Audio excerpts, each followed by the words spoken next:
Hello friend, আজকে তোমাদেরকে আমি আমার একটা মেকআপ লুক শেয়ার করব। এটা ছিল হচ্ছে জন্মাষ্টমী স্পেশাল। কিভাবে আমি মেকআপ করি আমার, সেটাই তোমাদের সঙ্গে আমি শেয়ার করব। আমি কিন্তু কোনো প্রফেশনাল মেকআপ আর্টিস্ট নই, তবে আমি বহু বছর আগে একটা কোর্স করেছিলাম। পুরো মেকআপটা হয়তো আমি তোমাদের সাথে শেয়ার করতে পারলাম না, কারণ আমি নিজে ক্যামেরা সেট করতে পারিনি।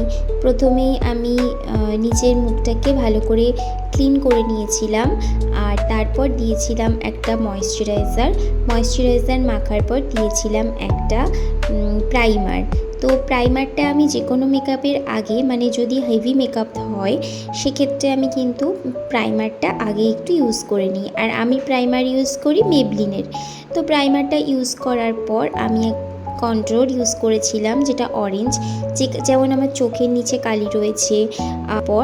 তারপর মুখটাকে আবার হালকা হালকা করে ড্যাব ড্যাব করে ওটাকে বসিয়ে নিয়েছিলাম। বসিয়ে নেওয়ার পরে আমি ডাইরেক্ট ইউজ করেছিলাম ফেস ফাউন্ডেশনটাও ছিল কিন্তু আমার মেবলিনের প্রোডাক্ট কিন্তু খারাপ নয়, জানো তো। মোটামুটি হালকা মেকআপের জন্য ঠিকই আছে। এটা করার পর আমি হালকা ফিক্সার স্প্রে হওয়ার পরে ওটা যখন টেনে নিল, তারপরে কিন্তু আমি দিয়েছিলাম কম্প্যাক্টকে ব্রাশ দিয়ে দেওয়ার, তাহলে কিন্তু মেকআপটা খুব সুন্দরভাবে বসবে। এক্সট্রা পাউডারগুলো পড়ে যায়, আর যেটুকু লাগার সেটুকুই থাকে। তারপর আমি করেছিলাম আইব্রোর মেকআপ। আইব্রোটাকে ভালো করে আমি এঁকে নিয়েছিলাম, অবশ্যই সেটা ব্ল্যাক শ্যাডো দিয়ে। আমি কিন্তু আমার আইব্রোজ সবসময় শ্যাডো দিয়েই করি। তারপর আমি করেছিলাম চোখের মেকআপের মধ্যে শ্যাডো করেছিলাম। শ্যাডো দেওয়ার পর শ্যাডো প্যালেট থেকে কিন্তু আমি আমার যে শাড়ি পরেছিলাম তার সঙ্গে ম্যাচ করে শ্যাডোটা করেছিলাম। তারপর এঁকে নিয়েছিলাম চোখ। কাজল পরার পর যদি শ্যাডো ব্রাশ করো তাহলে কিন্তু কাজলটা স্প্রেড করে না, এটা একটা ছোট্ট টিপস। পরেছিলাম হচ্ছে লিপস্টিক, আর সবার লাস্টে আবার আমি কিন্তু আরেকবার ফিক্সার স্প্রে করে দিয়েছিলাম।